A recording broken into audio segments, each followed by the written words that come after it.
All right, now, everybody. Quiet, listen to me. We're going to start a show. Now, some of you people have been with me before. You know it's going to be a tough grind, but we're going to have a show.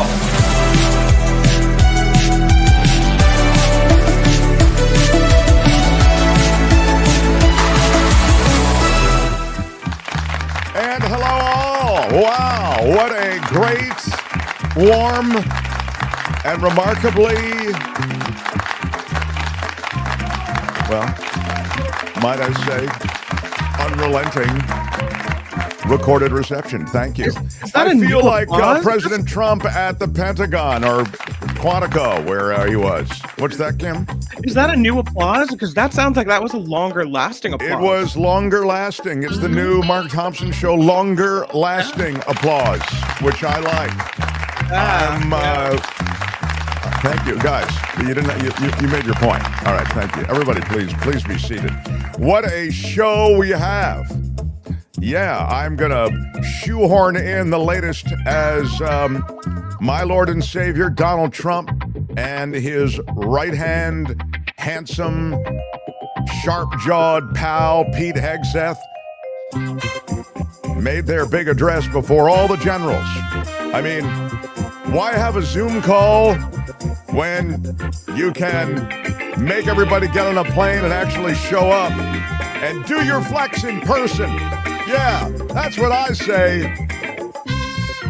Bravo. Bravo. I mean, why do Microsoft Team, Google Meetup, whatever? Get your ass to Quantico. We're trying to make a show. Maybe you guys don't notice. It's about the show for us. That is what I got from today's gathering. Now, the substance, what's that? Does that mean you could just send out a daily Mark Thompson show email and call it good? Well, Kim, how are you? What you're suggesting is that a lot of what was said in the address today, I just burned myself on the coffee burner. Ow. Could have been put in an email. Of course, I think, I don't know. To be fair, I get that you want to talk to everybody at once. I mean, it was kind of like a MAGA pep rally. Yeah. And to that extent, you could do your MAGA pep rally on a Zoom call. You could do your MAGA pep rally on a Microsoft Team, whatever. Tony could tell you it would have to be this. I'm sure the government has, Zoom times 100 or whatever it is, right? Even if they were just using Zoom. Yeah. So, I mean, you could have everybody show up without having to bring guys in who've flown from the Middle East and from the continent of Africa and from Asia. And, it was a show. I mean, it was a show of many things that we kind of already knew, but to see and hear it communicated, it was a bit bizarre. And obviously, it wasn't done for effectiveness. It was done for performance. Rev P says those generals had to fly from the four corners of the world to hear. To hear. Okay, I'm sorry. To hear that we're not woke anymore, and to listen to a weirdly sleepy, Trump. Yeah, Mm-hmm. It's true. I don't call them names, so Yeah. I always dance around those. It's true. Before I get way into it, and we are going to get into it right away, I've got just a couple of mentions. Paul Glastris is going to join us. He is from Washington Monthy. He's not from the Washington. He's editor-in-chief of the Washington Monthy. He's great, and he's joining in about 20 minutes. And then in the second hour, David Cay Johnston, the brilliant Pulitzer Prize winner, joins us. Yeah. And we'll talk about a bunch of things. One of the things we'll touch on, and we'll show you the video, is that Donald Trump is struggling cognitively in some pretty obvious ways and didn't seem to understand the question about the generals coming from all over the world to hear the address by both Hegseth and Trump. And we'll let you hear the question, and we'll let you hear the answer, and you can tell me. I mean, look, he's older man, maybe clicking in and out, and he was definitely clicked out, I would say, for that particular moment. But, you can judge for yourself. I also wanted to just note into the chat today.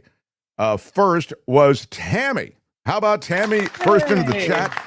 Our chat is live. We're a 2-hour live show, 2 to 4 on the East Coast, 11 to 1 on the West Coast of the U.S., and across the world. Join us from wherever you are.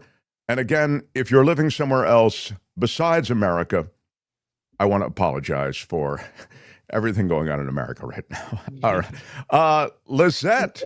Is that an "our bad, we're sorry"? Or is that it's way just worse that? than "we're bad, Yeah, I'm is sorry"? that it? I think I'm We're sorry. trying to be My better. bad. I'm sorry. No, We're trying to be a better person. What are we doing here? It's Yeah. you need to go full tubing. Is it Lisalot? Lisalot. Torrenson? Yeah. Torrenson. Hello, Mark. I live in Sweden, and I've been following you and your regime for quite a while now. Thanks for a good show. Thank you from Sweden. Wow. Wish we knew how to say anything in Swedish. I was just Sweden's- thinking that. I wish I could say hello. Yeah, as I say, anything. Hello would be pretty basic. That would do. Zero Sum was into the chat early. Peter Shopok was into the chat early. Some birthdays today, Nullifidian notes. Truman Capote, Angie Dickinson, and Fran Drescher today. And I'm a new grandma of a beautiful little baby boy, says Myra R. Finch. Wow. Congratulations, Myra. That is very cool. Congratulations indeed. Very exciting. Well, By the way, hello in Swedish is spelled H-E-J. So what do you say? Hey, hedge, hey? I don't know. It's pronounced like hey. You say hey, hey. Oh, is that how you? That's how you pronounce it? Hey, yeah, H-A-Y. All right. Hey. Very well done, Kim. Coming through hey, almost Sweden. in the nick of time. Yeah. Well done. All right. The Mark Thompson Show. As you know, they did come from all around the world to meet at Quantico, where the new Secretary of Defense, he calls himself Secretary of War. They've kind of renamed it. It's not official, but that's sort of what they're going. And they made a big deal out of that. He referred to himself as, your Secretary of War, etc. So he addressed the collected generals and admirals, and he was the opening act for Donald Trump, who's the headliner. Play me a little bit of Hegseth just to give people the feel for it, Tony, and then we'll kind of summarize where we were, and then I'll play you a little Trump after this as well. Here's Pete Hegseth speaking to the group. Enlisted in every member of our American military. Good morning. Good morning and welcome to the War Department. Because the era of the Department of Defense is over. You see, the motto of my first platoon was those who long for peace must prepare for war. This is, of course, not a new idea. This crowd knows that. The origin dates to the 4th century Rome and has been repeated ever since, including by our first commander-in-chief, George Washington, the first leader of the War Department. It captures a simple yet profound truth. To ensure peace, we must prepare for war. From this moment forward, the only mission of the newly restored Department of War is this: warfighting, preparing for war and preparing to win, unrelenting and uncompromising in that pursuit. All right, so you get a sense of it. Then he started walking around the stage. It was very TED Talky from that point forward. And Hegseth was essentially saying we were a fighting force of wokeness, is what I got. But now we're going to be a fighting force of fighters in shape and ready to fight. Go ahead a little bit more, Tony. But in many ways, it's not their fault. It's not your fault. The leaders As of the past. foolish and reckless as the woke department was, those officers were following elected political leadership. An entire generation of generals and admirals were told that they must parrot the insane fallacy that, quote, our diversity is our strength. Of course, we know our unity is our strength. They had to put out dizzying DEI and LGBTQI+ statements. They were told females and males are the same thing. or that males who think they're females totally normal. They were told that we need a green fleet and electric tanks. They were told to kick out Americans who refuse an emergency vaccine. They followed civilian policies set by foolish and reckless political leaders. Our job, my job, has been to determine which leaders simply did what they must to answer the prerogatives of civilian leadership, and which leaders are truly invested in the woke department, and therefore incapable of embracing the War Department and executing new lawful orders. That's so it. What you're getting there is we're on a mission not only to get rid of wokeness and DEI, but to also get rid of those who reflect DEI wokeness by promotions that they may have achieved. He said as much. He may have used those almost exact words, and you just heard it there at the end, also to eliminate, delete, get rid of those who aren't cool with the fact that we're going after wokeness and DEI. In other words, if you embrace the notion that diversity is a strength, you're out. That is not what we're about anymore. As I say, he was the opener for Donald Trump. Tony, let's get to a little bit of Donald Trump if we can, just because I'm up against the clock a little bit. We can run more of this tomorrow.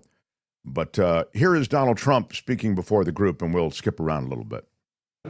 He gave a great speech, but he talked about Department of War. We were sitting there. I said, didn't it used to be called the Department of War?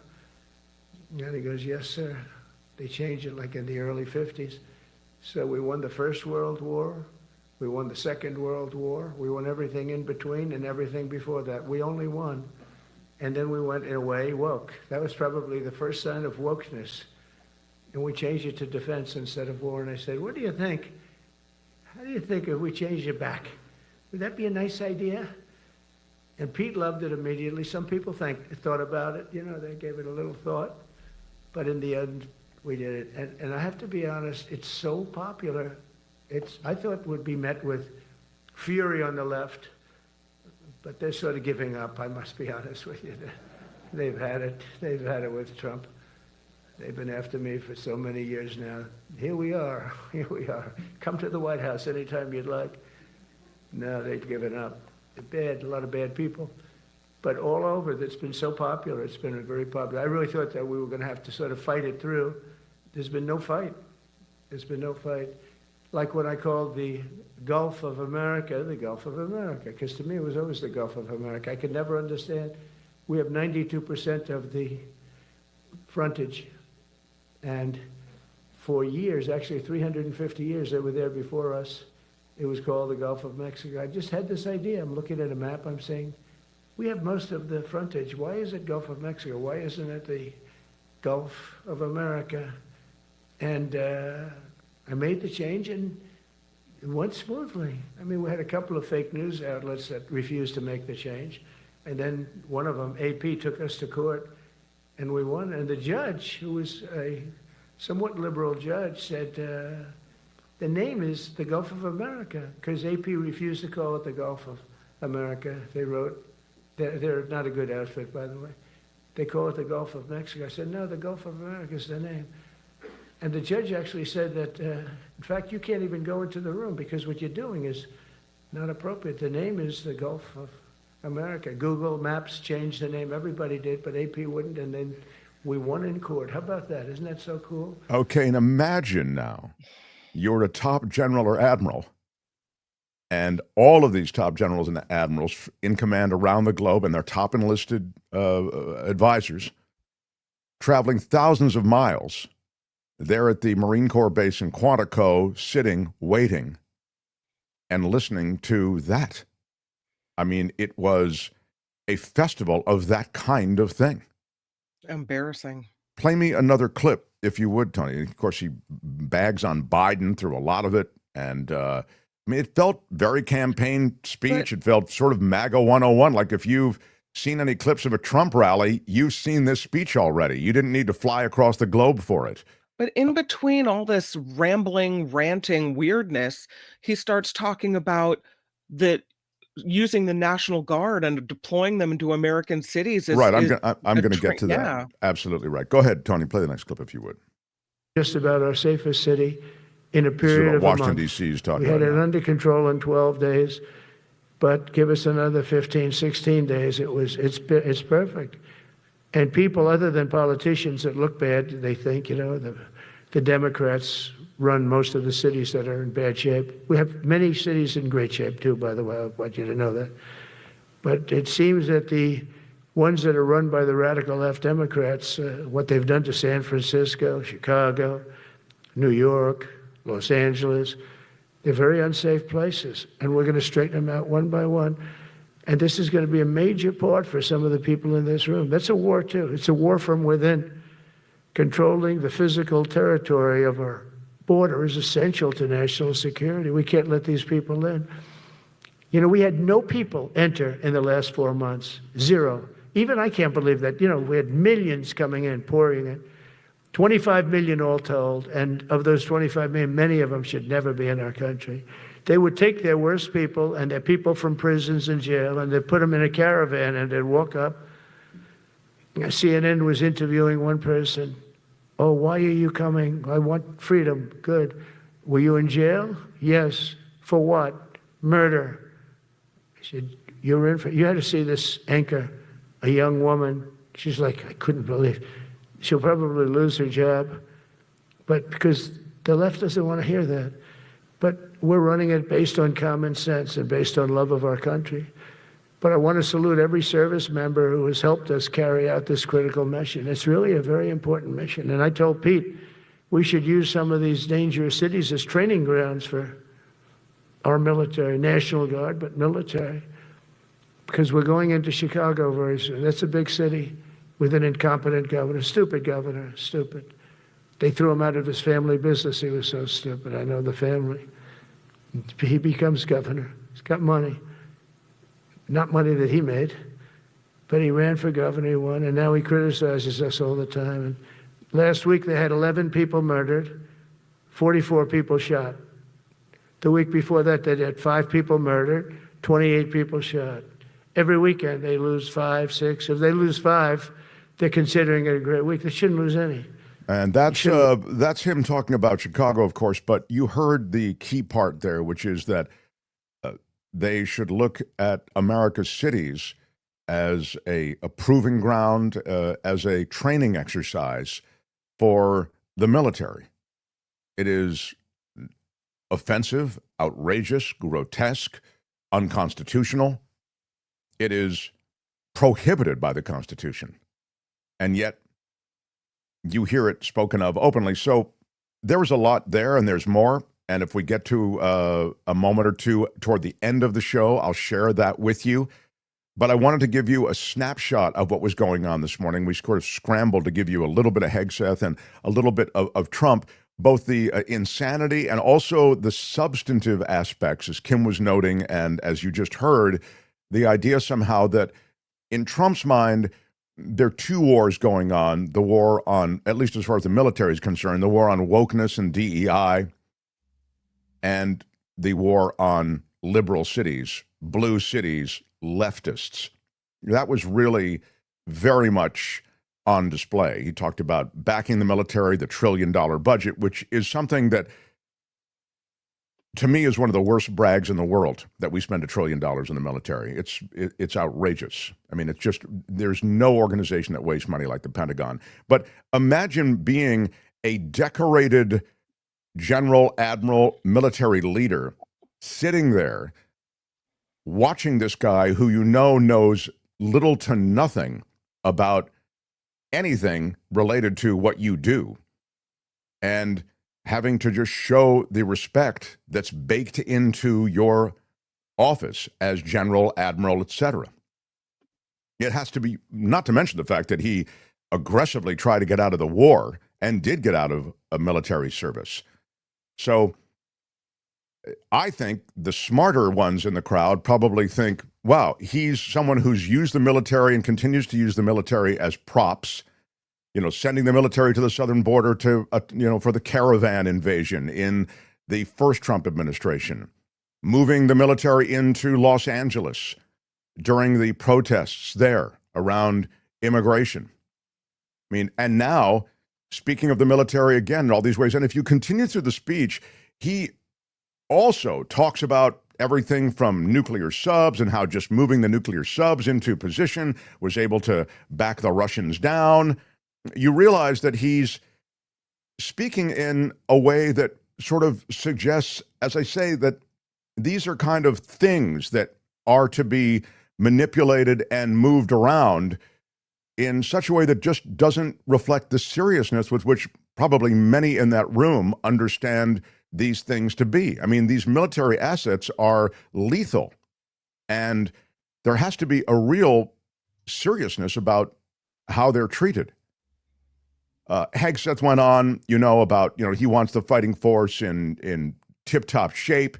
He wants, I kind of thought the military was sort of in tip-top shape, but I don't know, maybe they're, but in any case, I thought the flex that was going on there was really what we saw on full display. We'll talk more about it. I have more clips for you toward the end of the show. But right now I want to get to our guest because The Mark Thompson Show. And by the way, the Born to Peacefully Protest shirt, I'm wearing the T-shirt. This is from the Get Mark merch collection. You can have one on your body. We make them in all sizes. There are no restrictions. You don't have to be slim and cute like the little girl that I am to wear this. We wear them we wear them no matter what. We don't care. We're not like Hegseth. GetMarkMerch.com is where you can get all this stuff.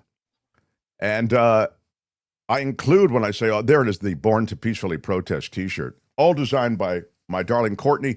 But I would also mention I'm drinking coffee, the Coachella Valley coffee, from the Get Mark merch website as well, the Born to Peacefully Resist coffee mug. So I think you'll love that too. Please feel free to drink up. And Kim, I am going to make sure Kim likes that Stanley cup or whatever she's drinking out of. What is that, Kim? That's I have a lot of the Coachella Valley iced tea to drink, so I need a larger, Oh yeah. vessel.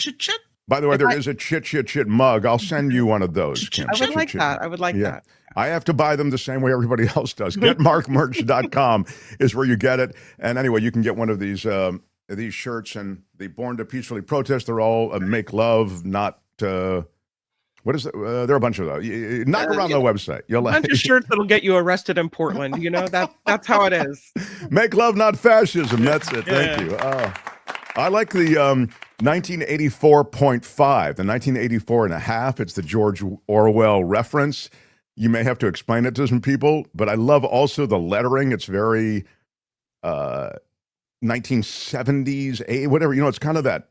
I love the lettering. So, all right, I'm getting way behind, which is not a good thing, with David Cay Johnston in hour 2. David Cay Johnston will be here, and we'll get to him. But first, a special conversation I had that focuses on America on the brink, government really looking at the specter of closing down. And we talked with Paul Glastris, who's the editor-in-chief of Washington Monthy. And it's a great conversation. I know you'll love it. Just finished it, what was it? Not even 24 hours ago. So here's Paul Glastris and The Mark Thompson Show. Enjoy. The Mark Thompson Show. All right, put your hands together for a guy who really knows his stuff. He's in Washington, editor-in-chief of the Washington Monthy. How about it for Paul Glastris, everybody? Paul, welcome.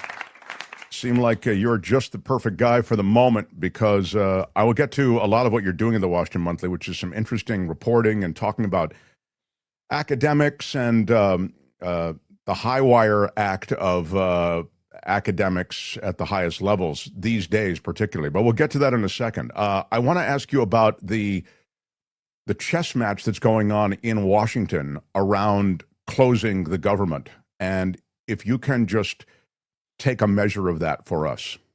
I'm going to try. I'm not sure I even understand it. It is three-dimensional chess.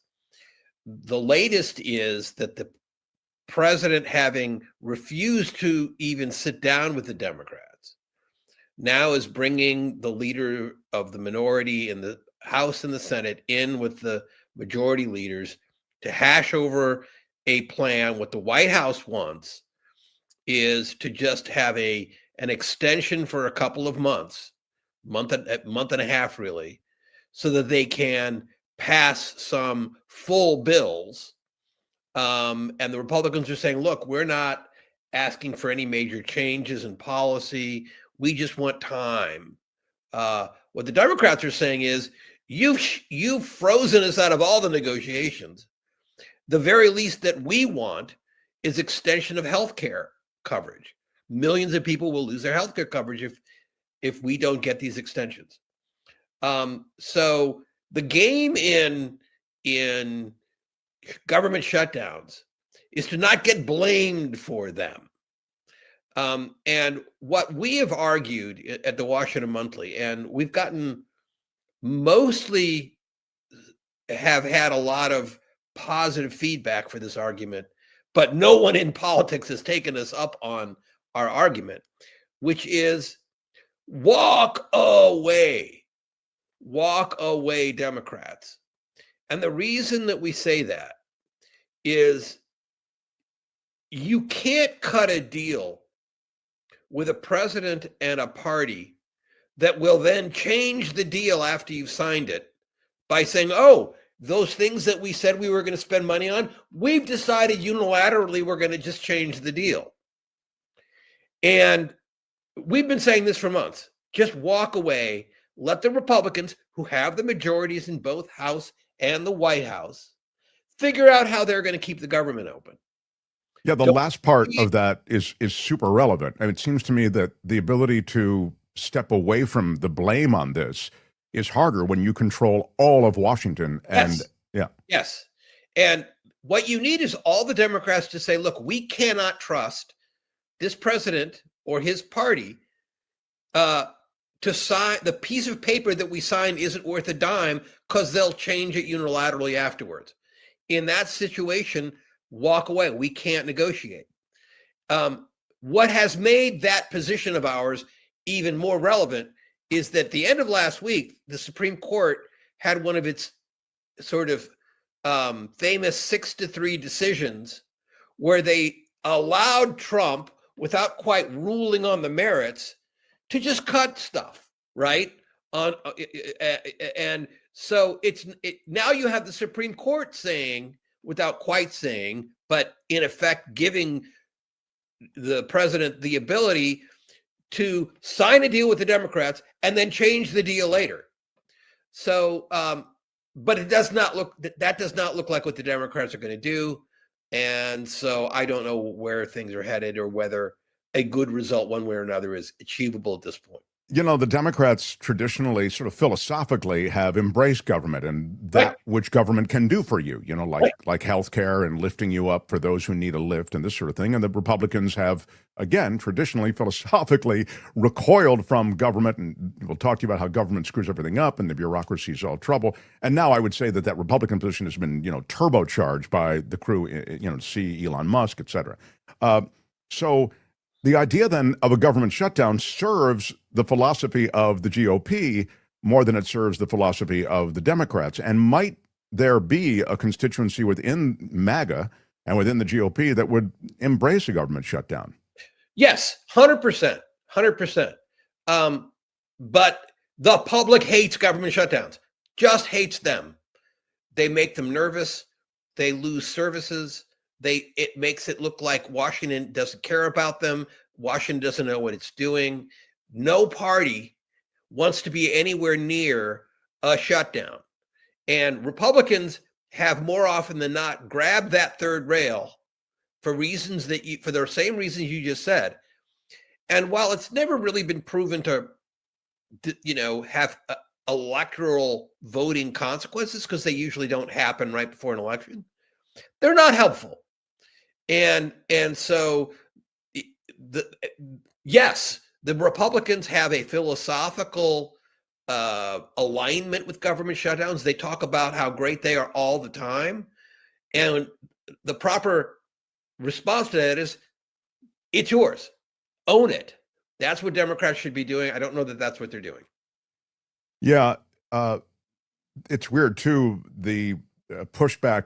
Trump, as you say, canceled the meeting with Democrats last week. All of a sudden, he's ready to hatch another meeting this week.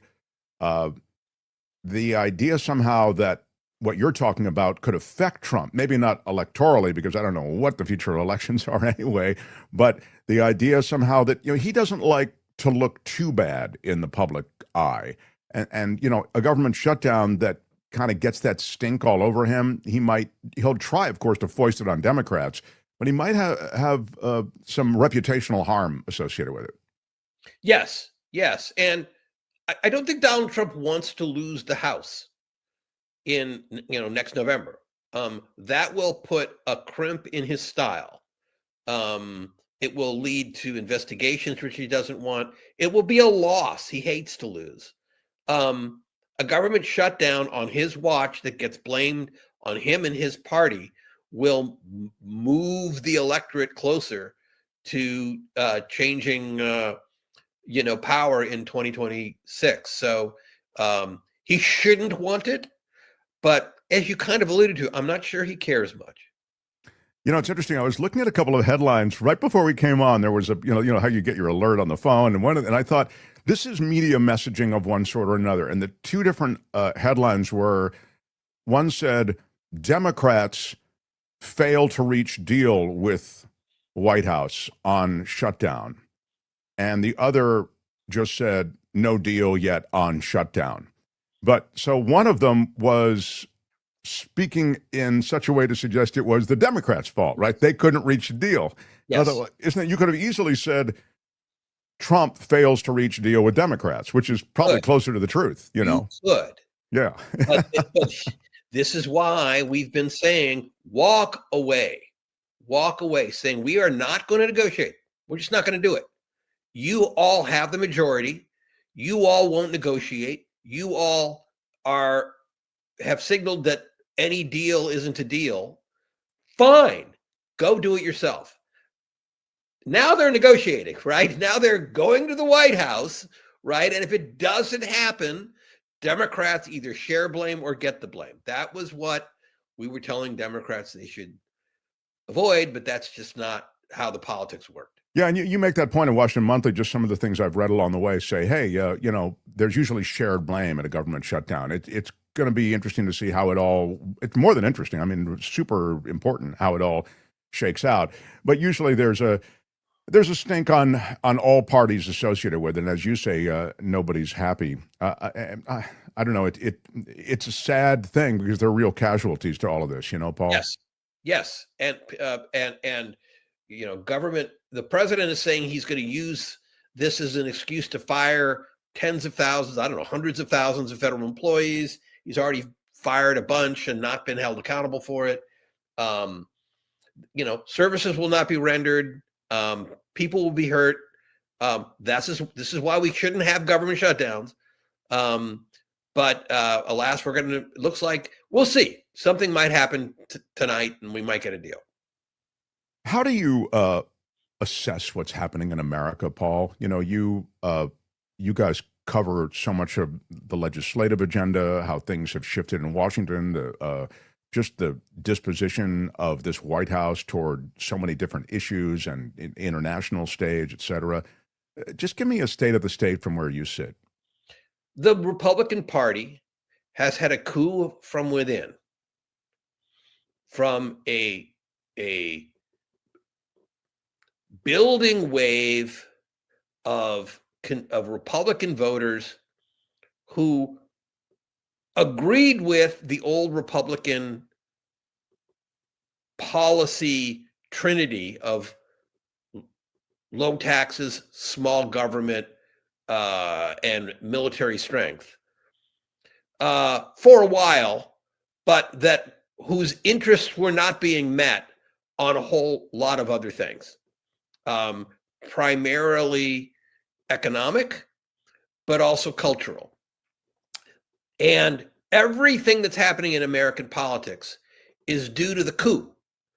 Donald Trump is the coup master, but he wasn't the first. The Tea Party was there earlier, and actually Newt Gingrich was there. So this has been building in the Republican Party for many years, and now we're in a full-flung, the Republican Party is a very different party. And the old constituents within the Republican Party are still there, but they're scared. They're on their back heels. They don't have any capacity really to stop Trump. And in Washington, among Republicans, they're all miserable. Not all of them, but many, many of them are just miserable. They hate this. They hate this. But they're quiet because they don't want to lose their place. And they know that, revolt is worthless. There's nothing that they can do, or so they think. And that's really what's driving all of this. Democrats, meanwhile, have a terrible brand for reasons we can discuss. Well, by the way, I want to discuss them, and I just would have one thing to round off your point. I think those GOP insiders that you talk about, sort of the old schoolers, they feel as though there might be a futility to them pushing back, but I think there's also a real fear of retribution now. Yes. Yeah. They absolutely fear retribution. Some of it is literally fear of physical violence. Right. But the bulk of it is just the fear of losing their place in the world, right? They have jobs, they have incomes, they have pensions, they have a place. And if you revolt, you're kicked out and selling, insurance back in Ohio or worse from their lights. Not that that's a terrible state to be in. No, but to be fair, I grew up in Washington, D.C. as well, so I kind of know the territory. You get drunk on that power, on that access, on the way you're treated. Everything is just great when you're in power. Yeah, and so they're waiting it out. They're keeping their powder dry. They're keeping their mouths shut, and they're essentially allowing the president to ride roughshod over the Constitution. They're not doing their constitutional duty to say, hey, you can't take billions of dollars from other countries and enrich yourself. Hey, you can't cut billions of dollars in congressionally approved money. That's not how the Constitution works. Hey, you can't use regulatory power to punish your enemies and blackmail people. And they're just letting it happen, right? And the Republican voters are letting it happen. That's the sad thing. This is, in a sense, a democratically supported authoritarian drift. And I think it can only be broken, or it is most likely to be broken, if the country goes really into a ditch. If the economy really falls into a serious state. Right now, it's circling around the drain, but most people are miserable. But the upper 10, 20%, they're spending like crazy, and the stock market's good, and AI and crypto, and we're all, there are a lot of things propping up the economy. But, we did a story a while ago about Sam Brownback. Do you remember Sam Brownback? Yeah, of course. Well, years ago. Senator from Kansas, became governor of Kansas, came in and did the Brownback experiment, cut taxes, decimated government, and said, just you watch, we're going to have an economic boom. They did not. They had an economic decline. All the states around them grew faster. The roads didn't get fixed. And worst of all, the schools had to stop having students on Fridays, and it made the average Kansan with kids miserable because they didn't have childcare. Anyway, Sam Brownback had 55% approval ratings when he started. He left before finishing his second term with 20% approval ratings, and took a job in Trump's first administration And a Democratic governor has now governed that Republican state for 2 terms. She's the most popular governor in the country. And Sam Brownback and the Republican Party's name is still mud with Kansas voters who are fundamentally Republican. So, you're saying we have to get to that place. I think it has to get to the place where voters' personal lives are really, really hurt. And we're not there yet. I think people think, yeah, things are terrible, but they were terrible before, and they were terrible under Biden, and they were, the economy is limping along. Very little hiring, higher inflation. Nobody likes it, but it's not yet a catastrophe. If it is a catastrophe, and I don't know that it will be, but there are signs pointing to it everywhere. And it's not just an economic catastrophe, it's government dysfunction. Remember what happened to George W. Bush when a hurricane hit New Orleans and he had a doofus running FEMA, and he patted him on the back and said, "You're doing a great job." And meanwhile, CNN was showing pictures of bodies floating in the water. People don't like government collapse, and we haven't quite had it yet, but it's only been 8 months. Well, you'll likely have there are calamities waiting everywhere, both coasts. You've got, if you have a hurricane season that's rough, you only need that hurricane to affect red states who are not getting the aid that they want, and but for example, we've got calamitous fires here in California. I mean, brutal, horrible fires. But I suspect that Trump would try to lean on California and try to say, "You're on your own on that. That's a blue state, not my problem." And that is how he governs, which is utterly different from any president in our history. Sure. Let me tell you. So we'll see. I think time will tell. He has, his approval ratings are not great. The way the voters judge him by issue is terrible. But I don't think we're at a level where we're not yet in a recession, and we haven't seen the government calamities that could happen. But, he's a his and she's a they, whatever the thing. I mean, the cultural thing, the trans community. I mean, they serve up these cultural wedge issues that have almost no relevance to anyone in America. And yet those are the things I hear about. I heard about it from a cab driver the other day. Biden's open border he was talking about, and it was as though that was the only thing that was important to him, was Biden's open border. The borders were kind of crazy in the first 2 years of the Biden administration. It's not that cab driver was making things up. So, they're still dining out on Democratic mistakes. Mm-hmm. And, it may not be fair. Republicans make just as many, if not more, mistakes, but it's hurt the Democrats. They don't have the room, for reasons we can discuss. They don't have they have to be more Caesar's wife, and they have not been. I do want to quickly spend a minute on what the Democrats should do, and then I want to get into something that you guys did there at the Washington Monthy that was really interesting.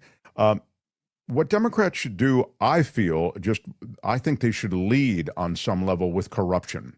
I feel as though that word is powerful. Everybody understands it. It's not like democracy or some of this other stuff that means different things to different people. And then I would start identifying corruption. The Qatari jet, giving your cabinet members access to money that comes from the Middle East in return for all sorts of favors, even the pardon system being open for sale, legislation being openly sold, a government and a presidency that is for sale. It is corruption on display, and that's the reason you're not getting all of these different services anymore. Start with healthcare and go on the way down to Social Security and the way they've gutted that. It's all in exchange for the corruption that has rotted in a very short time, because it's being led by one of the, if not the most corrupt administration in history.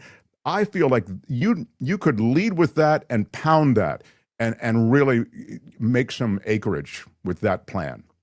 I don't know if you follow John Ossoff, the freshman senator from Georgia, isn't he? he's talking about that all the time. And that's great. That's great.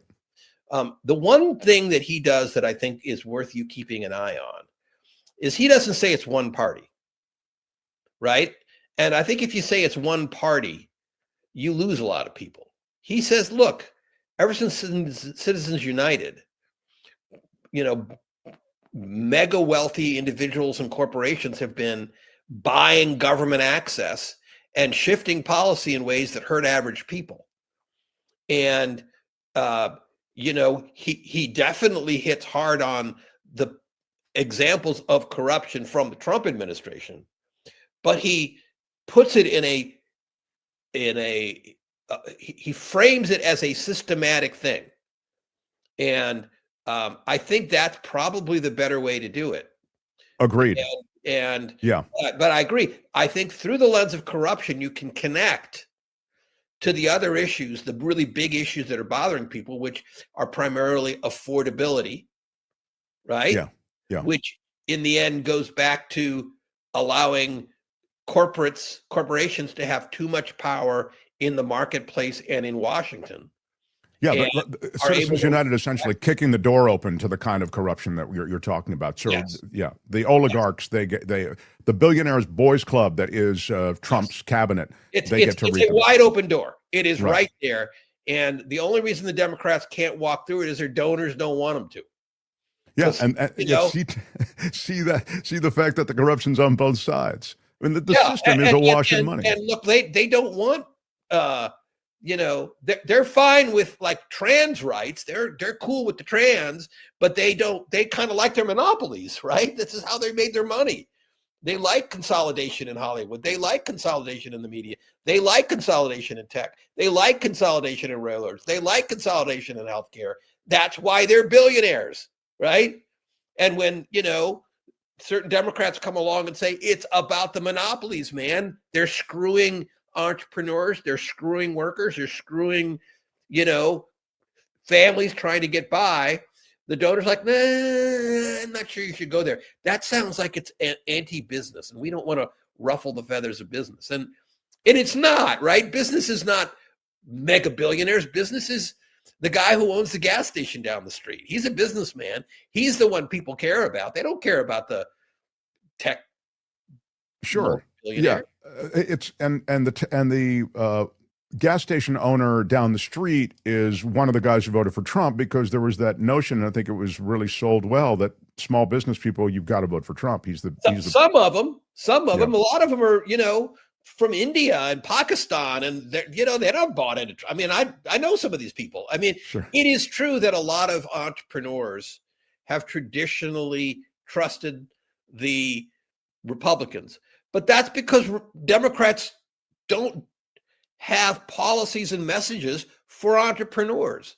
Well, they could, right? And they did under Biden for a while in some small way with the anti-monopoly stuff that you saw out of the FTC, but it was a whisper. It wasn't a scream. Democrats need to be the party of the self-employed, the entrepreneur, the struggling working class, middle class person. And that's all the data, all the polling, everything is pointing in that direction. And, major voices in the party are doing everything to change the subject, right? Change the subject. Let's talk about abundance. Let's talk about red tape. Let's talk about, all this other stuff that, most people don't, let's rezone single family, suburbs. That's going to win you a lot of votes. So Democrats are a long way from having the obvious message they need to have. But, as Churchill said of the United States, they can be counted on to do the right thing after exhausting all other possibilities. And we're in the exhausting all other possibilities phase. Are we ever? Might be a while. Hey, Paul, you guys did something, speaking of polling and rankings, you did a ranking of universities and schools of higher learning, as it's said. And one of the things that's interesting to me about these rankings that are done regularly is it really does, and you make this point when you're talking about the rankings, it really does boil down to what you rank based on what the criteria, what's important to you, in evaluating a university or a college. So I wonder if you can give me a moment on this, because you did a real thorough breakdown. And then I have a bigger question about higher learning generally, but we'll get to that. Sure. So for 20 years, we've been putting out an alternative to U.S. News. And I used to work at U.S. News, so I know how it works. And to be very quick about it, because I know we don't have a lot of time, U.S. News and the dozen other rankings out there that are their imitators, their methodologies, their measurements are set up so that the same 20 or 30 super elite colleges always somehow magically dominate the upper ranks. It's always Harvard, it's always Yale. The upper ranks of like the NFL can change radically every year, but the upper ranks of U.S. News is always the same schools. That's because they define excellence as how many students can you not let in, right? How exclusive are you? How much money do you throw at the students because you're getting students from wealthy families? What is the reputation? Who are the cool kids? It's a zany way of deciding what excellence is, right? It's colleges are like country clubs, but with lectures instead of golf, right? Now you ask the average person, what are the good restaurants around here? They don't say go to the country club. I can't get into the country club, right? Most people can't get into Harvard. So we ask, what are the best colleges that you can actually get into? And we rate them by whether they recruit and graduate students of modest means, average students, not wealthy students, not, people who've had 5 years of SAT prep, normal people, first in their generation to go to college, working class people. Do they recruit them? Do they graduate them? Because nothing worse than getting a degree, spending a lot of money and not getting a degree. Do they not overwhelm them with debt? And do they earn degrees that mean something in the marketplace? Meaning, you earning a middle class salary or better. And some other things too. Do they do research that creates new technologies and cures for diseases and so forth? And do they encourage students to be good citizens, right? We want universities to create good citizens. If you open the mission statement of almost any university, it's going to say, our job is to help young people become productive and, engaged members in their democracy. Well, we hold colleges to that. And it's not just your tuition dollars we're worried about. We're trying to give you, yes, a sense of which is the best college for your tuition dollars, but also, Mark, which is the best college for your tax dollars. Government at every level spends $500 billion on higher education. That's $1,700 out of the pocket of the average taxpayer every year, whether you went to college or not, whether you've got kids in college or not. So everybody's got skin in this game. And so ours is the only ranking that says which are the best colleges for those dollars.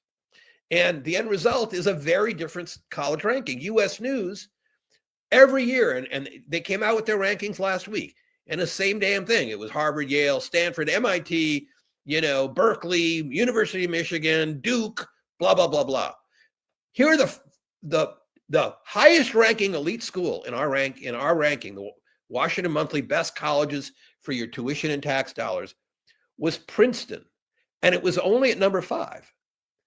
Above Princeton were 3 campuses of the California State University system, including number 2, Fresno State. Fresno State's a great college by our lights, because it recruits and graduates students from the Central Valley of California, many of them who come from very poor backgrounds.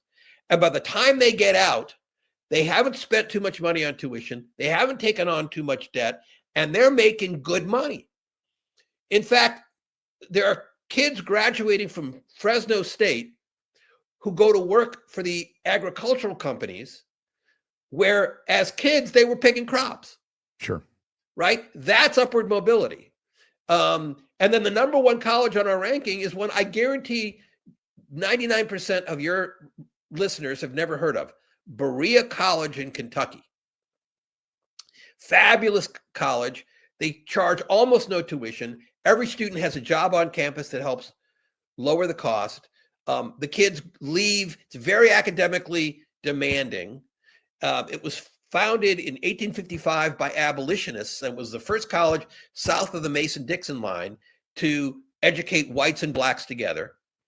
And the students leave and 9 years later earn $5,000 more per year than you would expect given their demographics. And their demographics is 99% of them are on Pell Grants.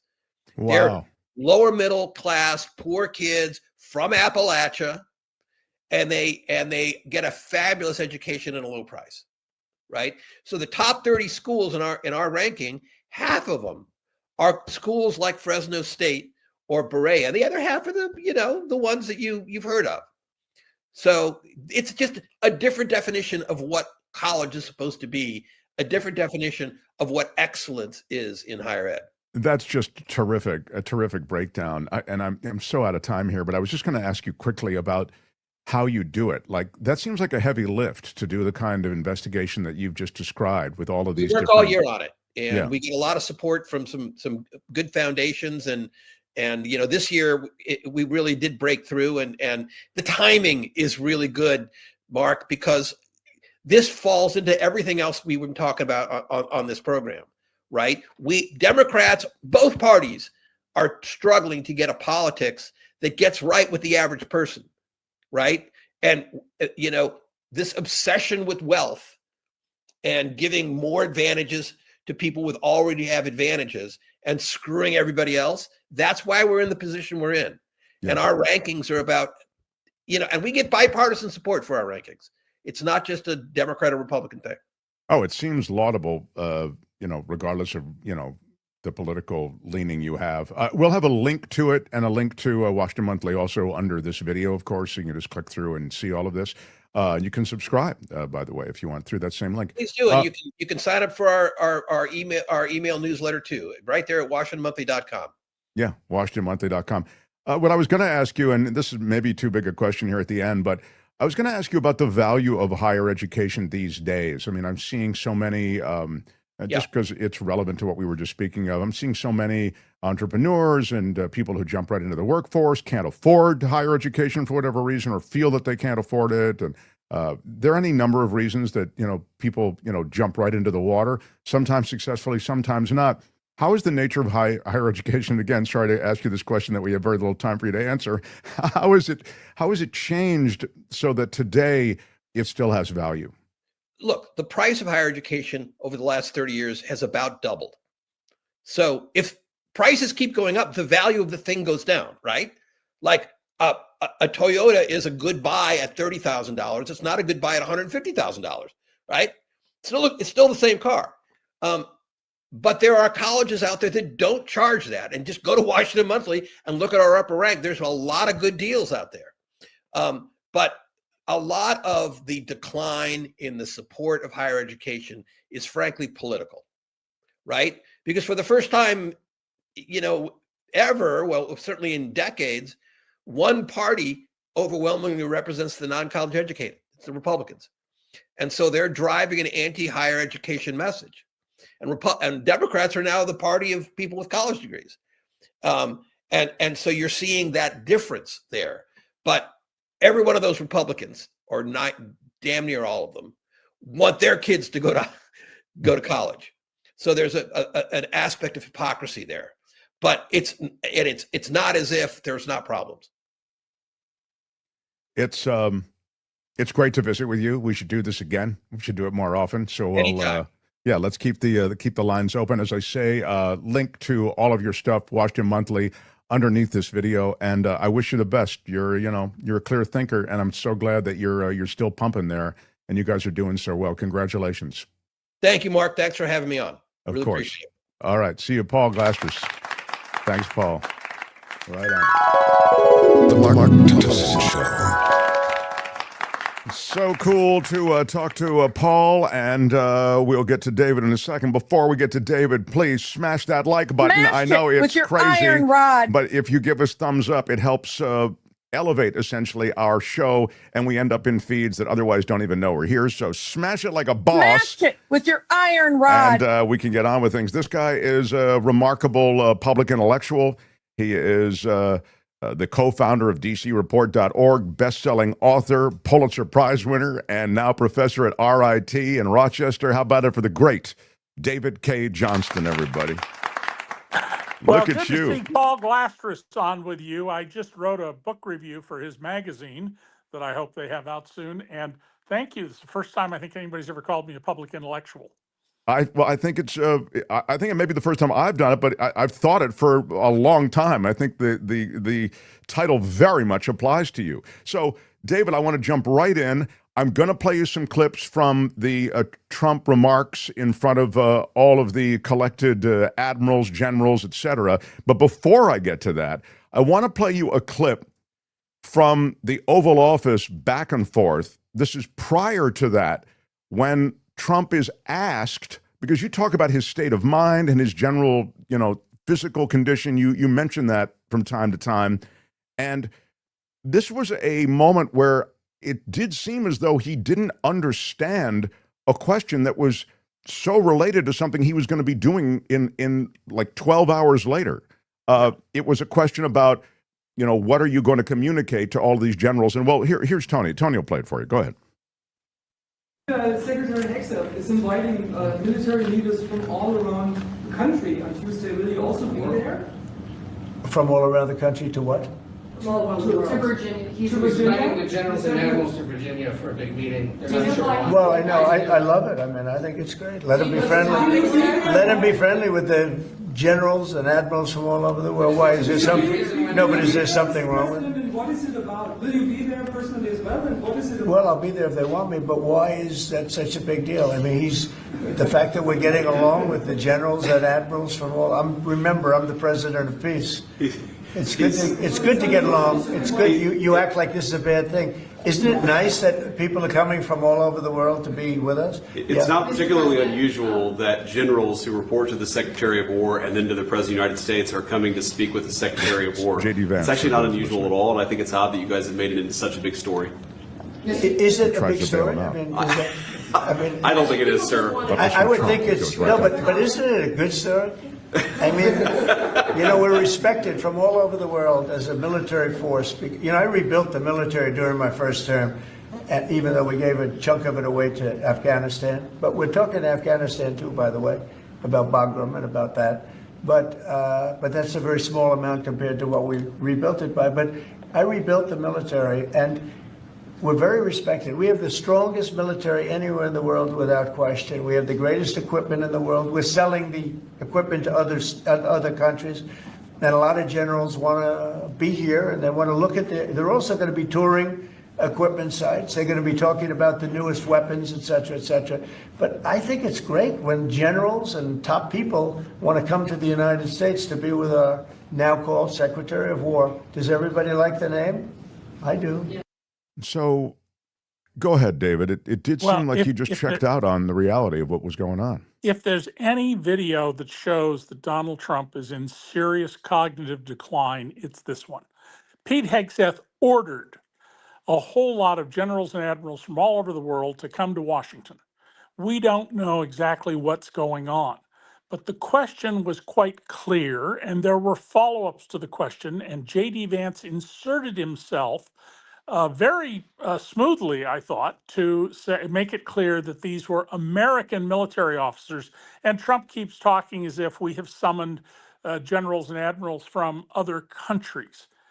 And it's been clear for a long time now that Donald has serious cognitive issues, something he kept accusing Joe Biden of. The books have now come out about people who work with Biden.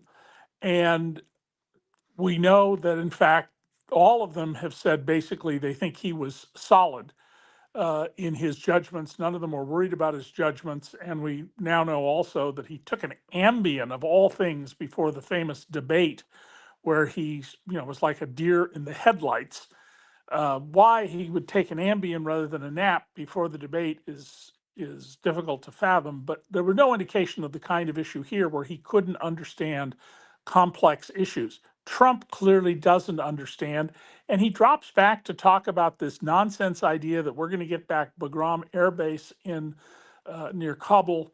The Taliban has already told us to go pound sand. It's just, I think we need to recognize that there's a serious problem here. It's going to get more serious. This kind of condition doesn't get better. There's good reason to think Trump is diabetic. And he also, over the weekend, talked about how all of the kinds of maladies that bother people who are Donald's age and mine, he's 2.5 years older than me, can be taken care of with cannabis, raising the rather obvious question of, well, Mr. President, are you eating gummies or smoking dope? It was just ridiculous. And he also put up, and I guess he's taken back down, this ridiculous far out conspiracy thing about something called a metabed that will magically allow you to like regrow limbs and as if we were lizards. Yeah, that came out of one of those conspiracy theory type QAnon adjacent kind of websites. So let's cut to today when Donald Trump spoke before the group. The assembled group that we were saying last hour could have been assembled through a Zoom call. It was it's an immense effort, both expensive, incredibly inconvenient from a security standpoint, stupid to put all of these high-ranking generals, admirals, et cetera, and their assistants in one place there at Quantico. I mean, admittedly, a well-defended place, but nonetheless, you never want to put a lot of your senior people in one place, as the Ukrainians have shown by repeatedly killing high-level Russian officers who were all in the same tent or the same building together. So that said, Tony, play me a little bit of the president, if you would, before the group today. His headlines. It was during Biden's 4 years. The auto pen. I call him the auto pen. It's, how would you like to have your thing signed by an auto pen? You know, when I have a general and I have to sign for a general because we have beautiful paper, the gorgeous paper, I said throw a little more gold on it. They deserve it. I want the A paper, not the D paper. We used to sign a piece of garbage. I said, this man's going to be a general, right? Yeah. I don't want to use this. I want to use the big, beautiful, firm paper. I want to use the real gold writing when you talk about the position, and they're beautiful. A man deal. That gives you a little of kind of what you're talking about. It's the kind of riffing he does into an absurdity and triviality that one wouldn't associate with a meeting of this kind. Right. We pull these general officers from all over the planet in all the branches of the service to come to Virginia. Enormous expense. Okay, you want to bring them, bring them. But to talk about the paper on which their commissions are signed, Trump does not know what he's doing. And I've been saying this for years. He has no idea. He plays at being president. Look at this past weekend. We're facing a government shutdown at midnight tonight because unless they bolt, the Democrats have drawn a line. We will not go any further with taking health care away from the poorest people in America. And is Trump working on that issue over the weekend? Is he trying to get Democrats to break with the party by calling him on the phone? No, he's playing golf. And there's a video of him that suggests he may have fallen asleep while he was playing golf, which goes to my idea that I wonder if he's severely diabetic. I mean, he's very overweight. He does not exercise, and he eats a terrible diet of the kind known to be associated with being diabetic. So this is just further evidence of his deterioration. And to think that JD Vance, who in subtle ways has gone out of his way to undercut Trump here and there, isn't thinking about becoming president through the cabinet voting to remove Trump would be foolish. Certainly, at a minimum, Vance's support. Well, don't know what happened with David. It's interesting, though. I was going to say that when David comes back on, that Trump still is of great value because he is a charismatic figure, and he on some level. Sorry, you lost me for a moment.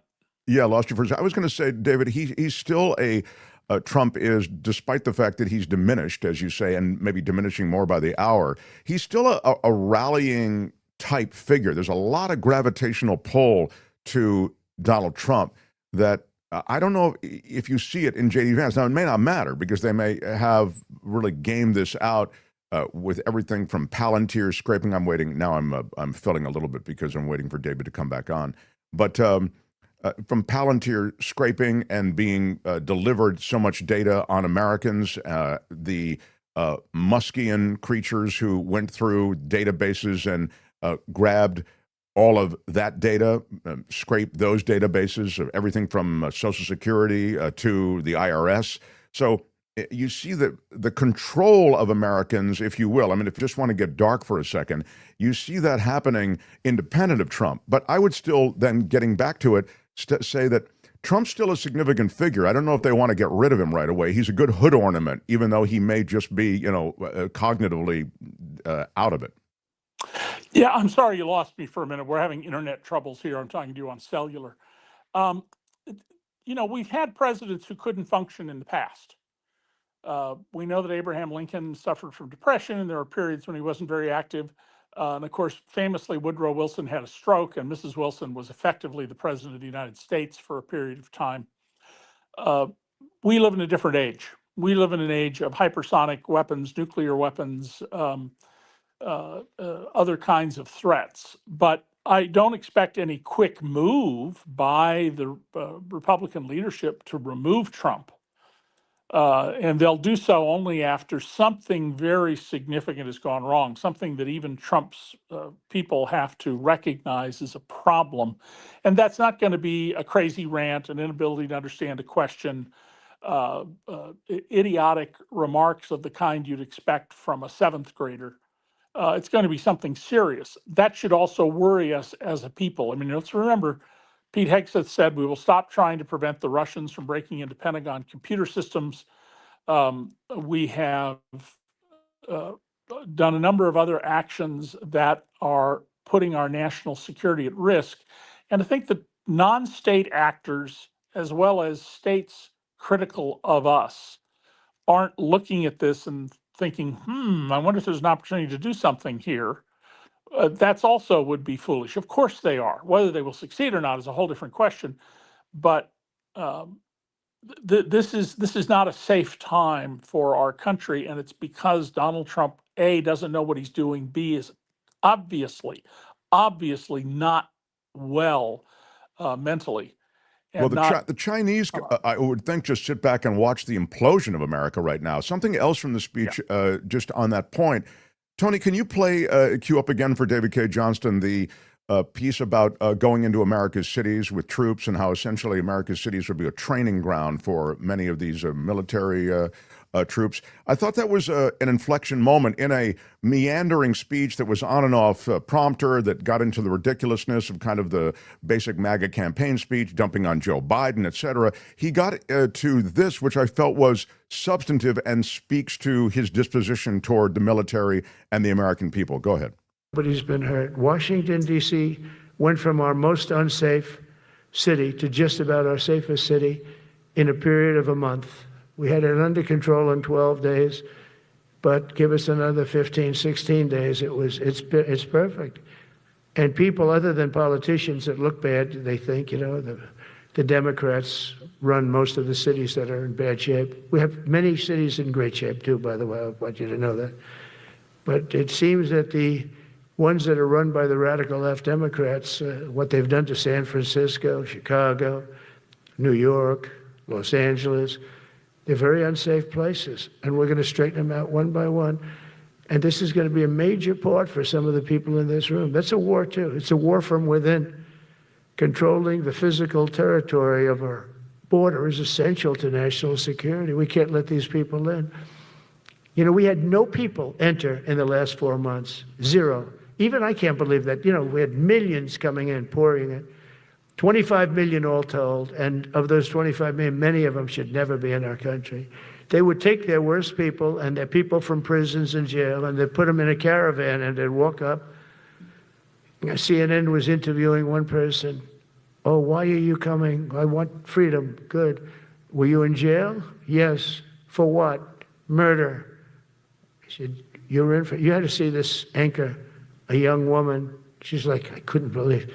She'll probably lose her job, but because the left doesn't want to hear that. But we're running it based on common sense and based on love of our country. But I want to salute every service. Okay, so you get a kind of a sense where his head is. I mean, he's, again, he's trying to both play the hits and also he tips where he's headed. Well, and just making stuff up. I mean, the fact is that crime has been in serious decline in this country for decades. In LA right now, the number of murders with 4 million residents, 3.8 million residents, is less than a third of what it was when I was covering the LAPD 45 years ago. Yeah, violent crime is down everywhere, yes. Yes. And, he made some remarks over the weekend about Portland burning. The last time we had any issue where you could make such a claim was right after the George Floyd murder in Minneapolis. And it was a very narrow, small, confined area. This idea that, the cities are completely unsafe. DC has a much lower crime rate than a number of other cities. Memphis, for example, Jackson, Mississippi, yeah. I think 4 times the violent crime rate of Washington, D.C. or New York. He just makes this stuff up. He doesn't know anything. Now, all presidents live in kind of a bubble. One of the reasons it was important when we had previous presidents that all the major newspapers were delivered to the White House is they would typically, at least take a look at the front page of all of them to have an independent sense of what people outside the White House were telling them. There's no way we're ever going to overcome a president living in something of a bubble. But Trump's mind is so jumbled. He cannot analyze and process subtle facts, and some of them not so subtle. Like, 5 years ago there was a building burning in Portland. Well, the music stopped for him clearly during the George Floyd thing. That's where his mind is, Yes. And so he sort of has that picture in his mind. Yeah, but I thought the instructive notion was, to all of you, generals and admirals, look at the enemy within. Look at the problems for us that are right here in America with the left, with the liberals, with those cities that are on fire, that are ruled by liberals, where there's a chaos and a horror show that needs our discipline, in effect. I mean, that was all implied, but some of it was out and out stated. Well, and this is one of the reasons I've said for many years, at least since 2011, that Donald sees himself as a dictator. Because Donald doesn't believe in process of law. He doesn't understand what it is. Remember in 1989, you took out those 5 full-page ads saying that the 5 young men arrested in the Central Park wilding case should be summarily executed without even a trial. And after it was shown that they were innocent, the actual perpetrator was caught. They had evidence, DNA and otherwise, proving he was the actual perpetrator. What did Trump basically do? He doubled down and said they should be executed anyway. He has no understanding of this. Now, what I was worried about with this meeting with the generals and admirals is either there'd be a whole bunch of firings, and that still could happen, we don't know, or they were going to issue some order which officers would probably find they could not follow, maybe in an effort to get them to resign. Because remember, officers only take an oath to the Constitution. Grunts, sailors, airmen, they take an oath to follow the orders of the president and defend the Constitution. And Trump is constantly pushing this theme that Democrats are radical lunatics. In fact, the lowest crime cities in this country tend to be democratically led cities. And that's not because they have Democratic mayors. It's because the cities that are blue, which is most of the cities, and the states that are blue, tend to have better economies. They tend to have higher employment. And when you have reasonably stable employment and reasonably decent wages, you get a lot less pathological behaviors of the kind that, if you get in a car right now in LA and drive to see me and stop along the way, you cross the middle of the country, you'll find small towns, if you pull in and say, I'm going to stay at this little motel tonight, where, the principal activity you will observe is people tweaking on meth or other drugs, and because there's nothing there for them. We've hollowed out our economy, for which both parties are responsible. Sure.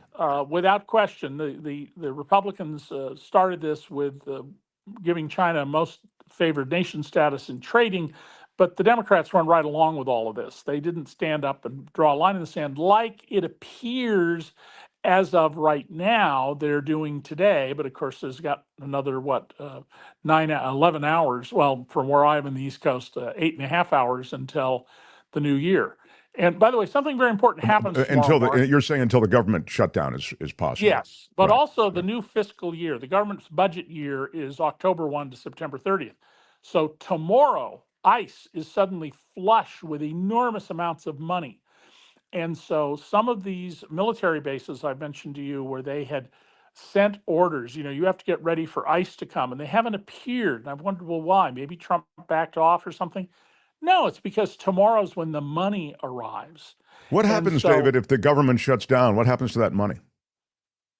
Well, the government can't spend any money for things that are not considered essential. So the military keeps spending. ICE. So that the ICE money would continue to flow then. Absolutely. Yeah. What's not going to flow are money for things like research contracts and things like that. And an essential element of this administration, which will make us poor, is to pull money out from higher education, to kill research grants, to stop putting money into we're on the verge of coming up with a vaccine for certain kinds of cancer, and they just killed it. Now, hopefully, private money will come in to protect this. But the things that they're doing are so destructive to our economy and our well-being. We live, like it or not, in a society that is highly technological, and it's going to be much more so going forward. And so, if you're President Xi, for example, you're looking at the U.S. and going, this is really great. China is going to be the country of the 21st century. And by God, thank you, Donald Trump. It is so wonderful that Donald Trump is president of the United States. It's China's biggest benefactor. Yeah, this is what I was saying before. There, you can sit back and just watch America implode. The battle for the Chinese is not so much a battle fought with the armaments to which Hegseth and Trump were talking today. It was for them and continues to be an economic battle, and it's a way of building a society that's dominant. And they've really done it. I mean, the Belt and Road initiatives through the continent of Africa, and as you say, the leadership they're taking, and even in sustainable green energy, they're now going to be leaps and bounds ahead of where America is since we're dismantling all of that. I want to go back though, because you said, have repeatedly made the point that control of the military is a big deal, and if a despotic leadership is ascendant and on its way here or here now, getting that military loyalty is critical. So today's military thing, I thought might, as you sort of were saying, might involve a loyalty test, a new oath, some kind of new, but it didn't. But Hegseth actually said, we're getting rid of DEI. We're getting rid of those who were hired for DEI reasons. We're getting rid of this diversity being our strength thing. I played this in the last hour, this clip from Hegseth. And we're also getting rid of people who are somehow in support of that philosophy underpinning the armed forces. So if you, generals, admirals, etc., if you're part of those people who support that kind of DEI diversity plan, you're going to be out. Hegseth said that today in his remarks. To me, it was the beginning of what you hinted at the beginning of this conversation, which is the firings may be still to come.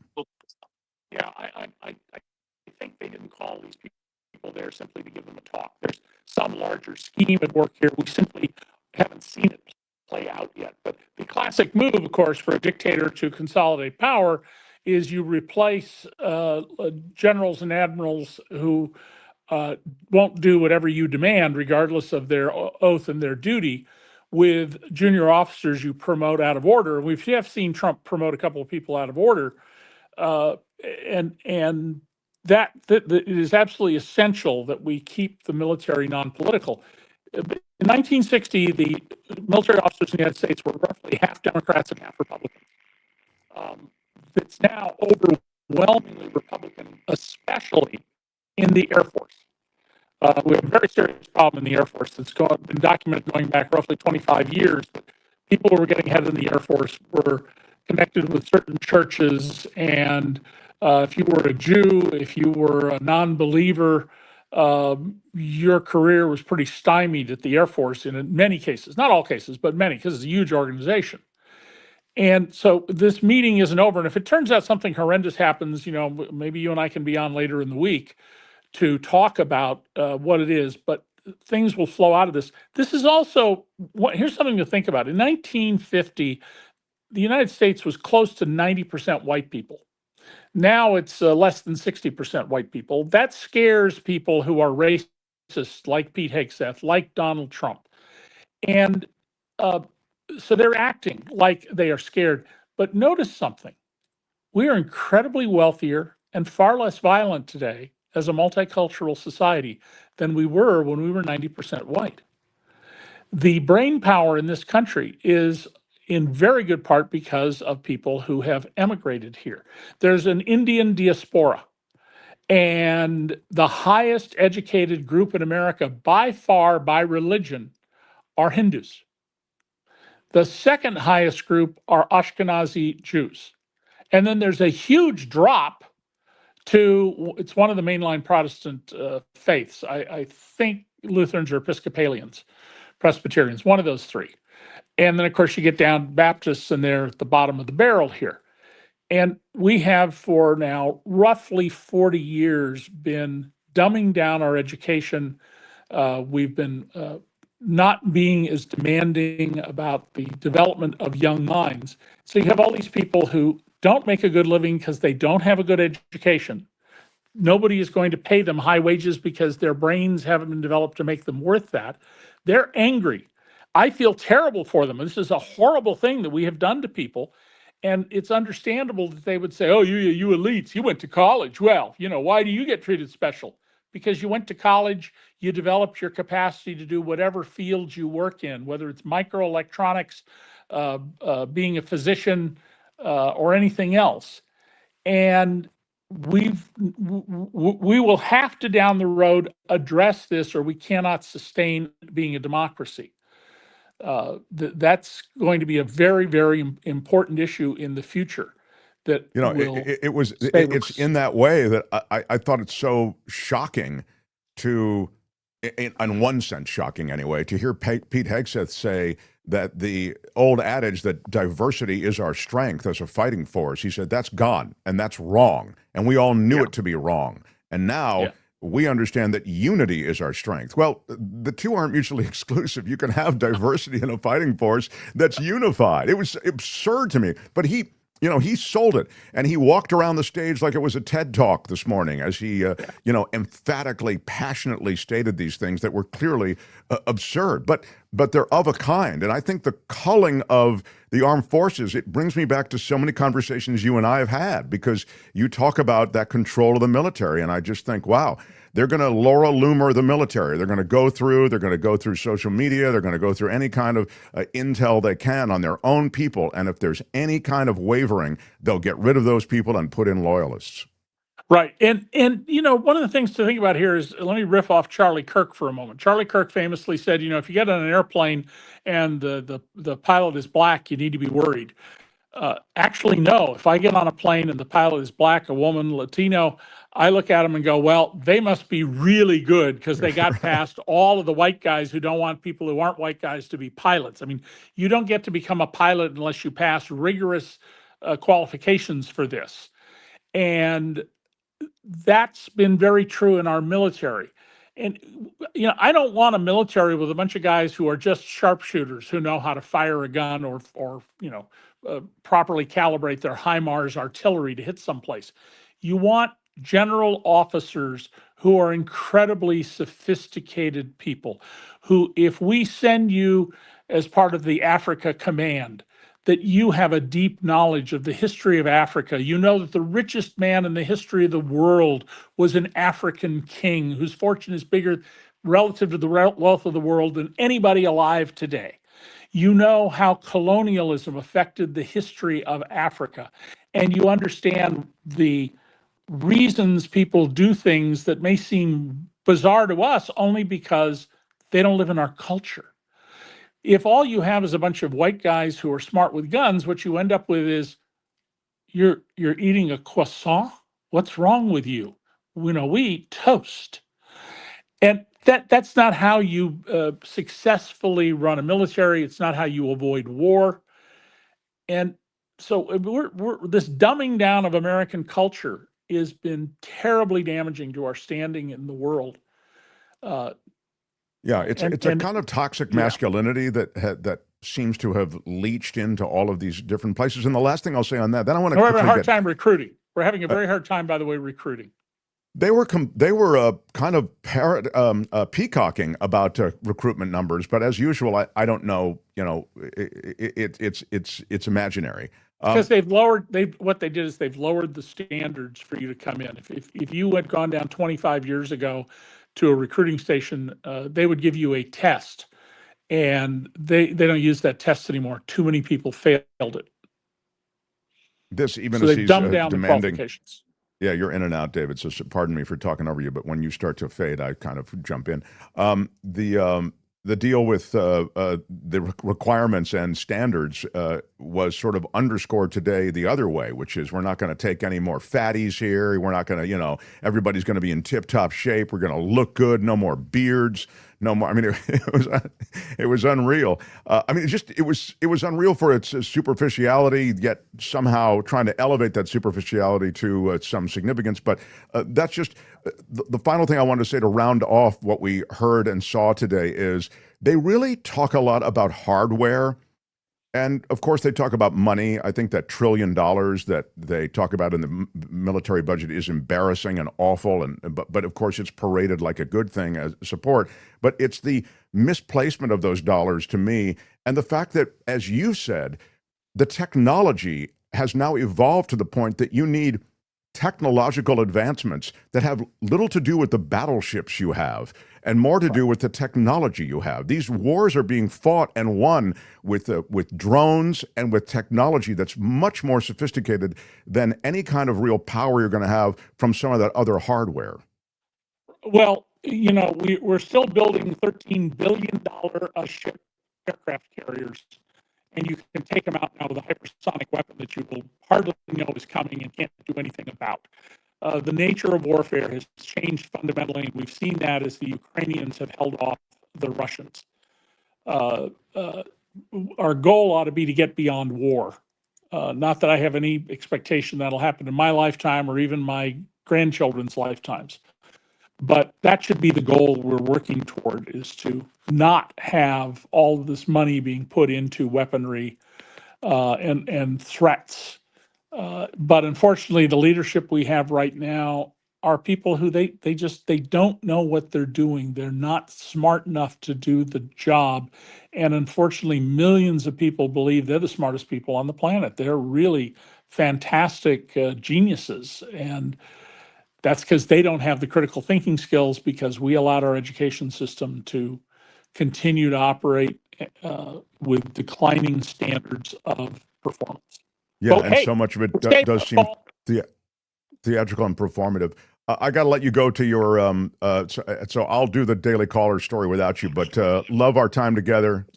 See you next week. Take the care. Great David Cay Johnston, everybody. Bye-bye, my friend. Good stuff. The Mark Thompson Show. I am grateful for David, his signal in and out there. At the end, he was losing his internet. You kids with the internet. I'm telling you, it's a fickle thing. I would argue even a David Cay Johnston with a little raggedy beginning for the first couple of sentences is still worth it. Right. How does the internet work? Well, how does it work, Tony? I mean, it's a thing, and it comes in, and then it goes out, and I'm really stumped by it. I was going to just mention that this Daily Call. Does everybody know the Daily Caller is a conservative publication, and they're prominent, and they published an opinion column explicitly calling for violence in response to what they perceive as physical assaults on conservatives in America. It was written by the editor-at-large, Jeffrey Ingersoll, and promoted near the top of the site, saying that patriots, in quotes, should use force because law enforcement officials do not adequately protect conservatives, including Charlie Kirk. Is this a call for violence? They ask in the piece. Yes, explicitly it is. I want blood in the streets, they said in this column. The headline was, "Enough is enough, I choose violence." Well, Ingersoll also lays out specific situations in which he says violence should be used. If a progressive activist takes a sign away at a public debate, she gets instantly clotheslined, Ingersoll wrote. I don't care if police are present, do it anyway. In fact, be wildly disproportionate, he wrote. Measure it in blood if necessary. Change requires pain, and you're either taking it or inflicting it. Wow. I mean, it's unbelievable. How do they have the gall to have their cake and eat it too, want their cake and eat it too? You can't say on one hand, the left is inciting violence and, oh, let's get violent. I mean, does anyone there just see isn't the a corresponding. fallacy? There isn't a corresponding call from the left that is like that. There just isn't.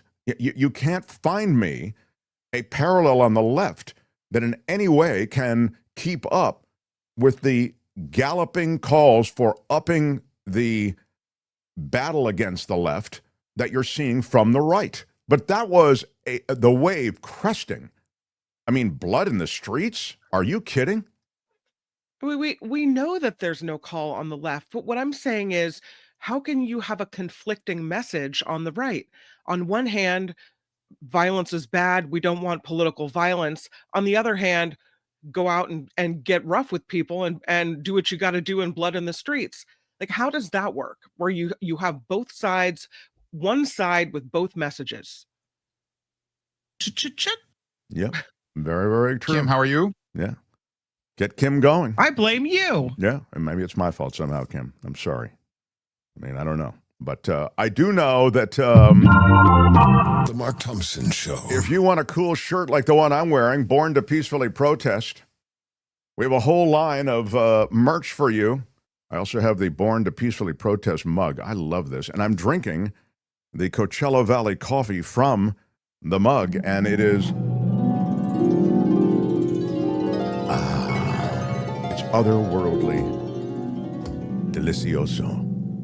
Try that Clarity Blend, one of my faves. I blended it with the Ocotillo Espresso, but there are tasting profiles under all the beans. The beans are hand-roasted. It's a fresh crop. These are not discounted beans that have been lying around for a while. You'll find them on the internet, discounted beans, because it's been months and months since they were harvested. All fresh crop, all hand-roasted, and that's just one of the things that's at CoachellaValleyCoffee.com. They also have a selection of teas that we adore, delicious, and spices. Again, tasting notes under everything. Check it out. Order up. I've seen some people with the merch. They have their own merch. CoachellaValleyCoffee.com. Mark T at checkout, and you'll get 10% off. Put that coffee down. Sorry, I'm sorry. I have one more quick sip before Jefferson Graham gets here. So. I'm in love with my Coachella Valley coffee. You will too. Check them out, but definitely use our discount code MARKT for 10% off. And grab some of that merch at getmarkmerch.com. You'll love it. I'm a big one for the merch. Yeah. The Mark Thompson Show. All right, we did a lot of heavy stuff already. We gave you a bit of the speech from Hegseth, from Trump. We gave you the back and forth with Trump in the Oval Office that seemed to betray the fact that he's not all there on all things, but you can judge for yourself. Heather asks, and maybe we'll ask Jefferson Graham this question. Heather Whitaker asks, please, Mark, acknowledge why isn't Google allowing me to share your show? What's the story on that, Tony? Do you know? Should be fine. Thanks, Tony. Everything seems to be working right now for me. I don't know. I honestly don't know. I haven't heard of that one, but yeah. If you hit the share button under this video or any of our other videos, it will give you a range of options, and you can just share it to your Facebook page, to whatever. So Heather, please. But I'm going to ask Jefferson Graham that same question. We'll see if he has an answer. He's the former tech writer for many, many years at USA Today. Now he's gone out on his own. He does Photo Walks TV. How about it for Jefferson Graham? Jeff, why is it that my darling Heather Whitaker cannot share the show? I was trying to check it out as you were introducing me, opening up the show on the phone, but your introduction was too short. I wasn't able to finish the process. Oh, wow. But I blame you. Okay, I'm sorry, betting, Kim. I was just trying to get to Jeff. I didn't want him to be waiting. Now, of course, I get to him too quickly. Everybody's... The only reason I'm here is because you are a friend. All right. Musk is... I'm betting, though, that it's not a problem here. All right. Jeff is trying to do in real time, as is now said. I clicked the share button, and there it is. There's all the stuff. Yeah. Heather says this. I've been trying. It says YouTube has bended the knee. Can't share David Cay. Huh. It says YouTube has bended the knee. YouTube has bended the knee. Send me that screenshot of it saying YouTube has bended the knee. I don't know. Maybe I don't know how you're doing it, but send me that screenshot. I'm in Eugene, Oregon, she says Heather Whitaker. Anyway, Heather in Eugene, Oregon, do me a favor. Screenshot that and send it to themarkthompsonshow@gmail.com. That's our address, themarkthompsonshow@gmail.com, and we will get to the bottom of it. I'm putting my best people on it. So that's Tony. Thanks, Tony. Yeah. And we'll see what Tony says. I just checked, and no problem on this little phone over here. All right. So, well. Yeah. So in other news, Mark. Yes, please. Amazon introduced a slew of products today. Uh-huh. And what that means is it's time to buy. It's selling season once again. We're in the fourth quarter, as you know, and as we get closer to Thanksgiving, there's going to be some sales, lots of them. But let me give you my favorite of the new product. They have a new TV that you don't need to use the remote control for. It senses your body when you walk in the room, and it turns on. It's fantastic. That is wild. And then you say, well, how do I change the channel? And it says, just ask your favorite A assistant, and you know who A is. So I don't want to say it to make everybody's speakers go crazy. ALEXA, right? Yeah. Exactly. And I will tell you that I never get the channels right when I talk to that ALEXA. What do you mean you never get it right? Oh, you're saying when you've road tested it and it doesn't what? It doesn't do it. It doesn't do it right. Now the big news out of all these things is that they're pushing ALEXA Plus, which is the premium version, the chattier, more responsive, better personal assistant. So I ran into the other room and I played around with it. Everybody should know that this is a $20 a month surcharge for you to use the Plus, unless you're a Prime subscriber, which I am. So I asked it to make me a reservation to a restaurant of my choice in the town that I live in. And it said, well, we only found 2 that are available. Is 5 o'clock okay? No, 5 o'clock was not okay. And that was it. That ended the conversation right there. Yeah. So it sounds as though it sounds to me like that's a paid-for search or somehow a curated search such that it can influence what choices you have, both for time and restaurants, locations. And I am not anti-AI personal assistants. I think ChatGPT is incredible. And I think Gemini from Google is pretty good. But this one is not ready for prime time. Trust me. I took every what you're describing is an interaction with the new Amazon television set, right? No, this was on the speaker. This was the. This is ALEXA Plus. I get it. Okay. Yes. Mm-hmm. I want to go back to the television because every time I would say every few months you've got some new television. There's it's crazy. I mean, I can't imagine replacing televisions with the kind of rate I need to replace them to stay current. it's now really just about functionality. I find the smart TVs, and you'd have to maybe tell me what a smart TV is, but my set, I have to go through so many punches to YouTube TV, Hulu, Disney Plus, HBO, Max, whatever it's called this week.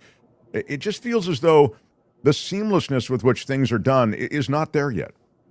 I've been putting down Amazon, but I actually have 2 other TVs, and because I cut the cord, I'm trying to remember. Did you cut the cord? I have YouTube TV. I mean, I don't okay. have, but I have the internet comes in through cable, but I don't have cable TV. So you should be able to click on your TV, and then you see a menu, and then you would go straight to YouTube TV, correct? Sure. Yep. Yeah. So that's pretty much what I see. I see a screen that of a whole bunch of icons. Unfortunately, Amazon very sneakily now puts ads into my menu, into my home screen. They're running, Tide ads and toilet paper, things like that. That wasn't part of the bargain when you said, "Oh, this streaming stuff is going to be great." But I will say I can go straight to what I want to see. It's not as complicated. Once I cut the cord, and I didn't have to do that remote versus this remote versus that, turn on HDMI, all that stuff, I find it actually a lot easier. The consolidation that we're seeing, that does have an effect on things. I'm sure there'll be fewer and fewer separate places to go, and everything is kind of getting folded in. I think after the TikTok deal goes through with Ellison, he's got his eyes set on Warner Brothers and that whole crew. So you're seeing, from my standpoint, you're seeing politically and from an information and news standpoint, a reduction and a true slant to what we'll get. But just from a consumer standpoint, it's also likely not a good thing, right? Never. It's never a good thing. Mergers are never good. What merger served the consumer? Yeah. Can we name one? No, exactly. I mean, airline mergers don't serve the cable mergers, media mergers don't serve the consumer. And so, as you look at the AI landscape, you are encouraged. You're a fan of ChatGPT, I know. Yes, I am. I use it all day long, every day. They know me well. The dangers associated with AI, the growing dangers associated with AI, you think they're overplayed, or you think it's just an unknown? I think it's an unknown. I will say that I rarely do searches on Google anymore because it's just more effective to do it on ChatGPT. The downside I haven't seen yet. Maybe we're going to see it, but I can't imagine being any worse than what we're living through with Google and Facebook knowing everything about us, about our lives. You mentioned Google. Google made a big deal with the president. They've agreed to pay millions to settle a lawsuit that was brought by the president. And the Wall Street Journal is reporting that they're going to pay $24.5 million related to the suspension of his account after the January 6th Capitol riot. He was characterizing the that riot in a certain way, obviously. And the settlement is making YouTube the final big tech company to settle this trio of lawsuits that Trump brought against social media platforms after leaving the White House. Meta agreed to pay $25 million in January. X paid $10 million. And now Google with $24.5 million that is, it's said, again, I'm more skeptical, but will be directed toward building that big ballroom that Trump is building. I'm wondering if you could speak to what's happening at Google, because remember, we're on a Google platform right now, YouTube. Might this be the beginning of YouTube falling in line the way we've seen other media companies fall in line and eventually suppressing the kind of speech that we're having right now? I think it already fell in line.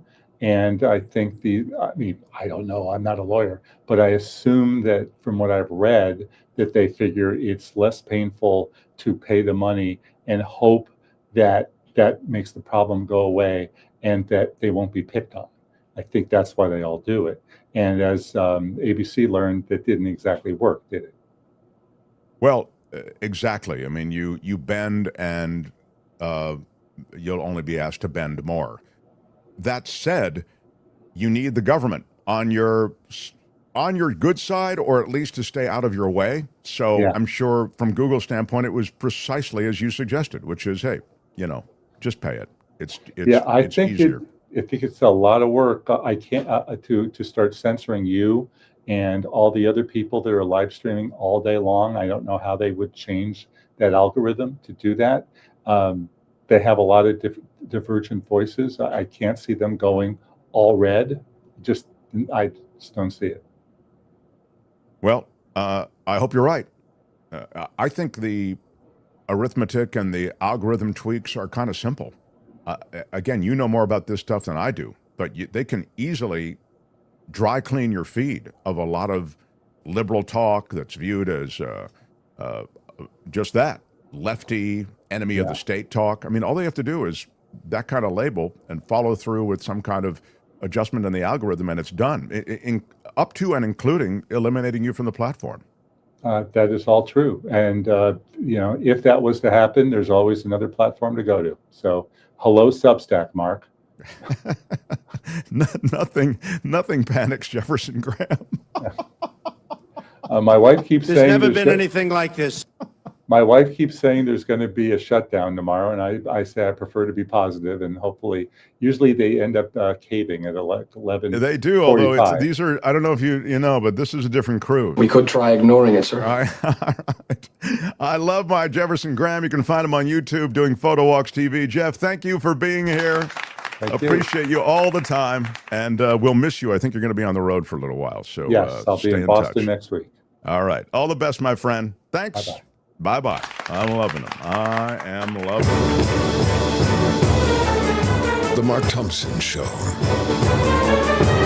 It was great. I loved it.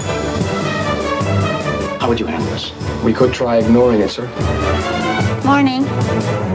You cannot say you love your country. Where are my weed smokers at? Stay at home and get baked.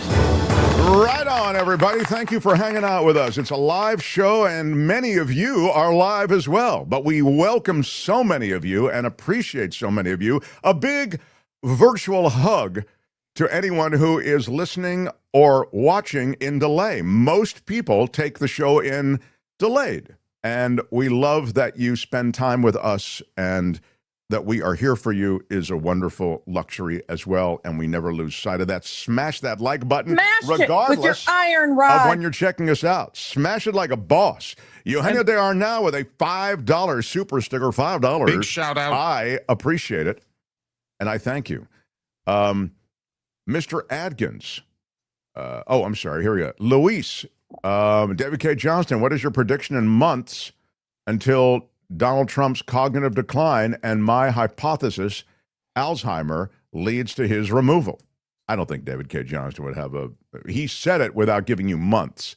He said, there'll be something that happens, is what David Cay Johnston says, that is too immense to ignore.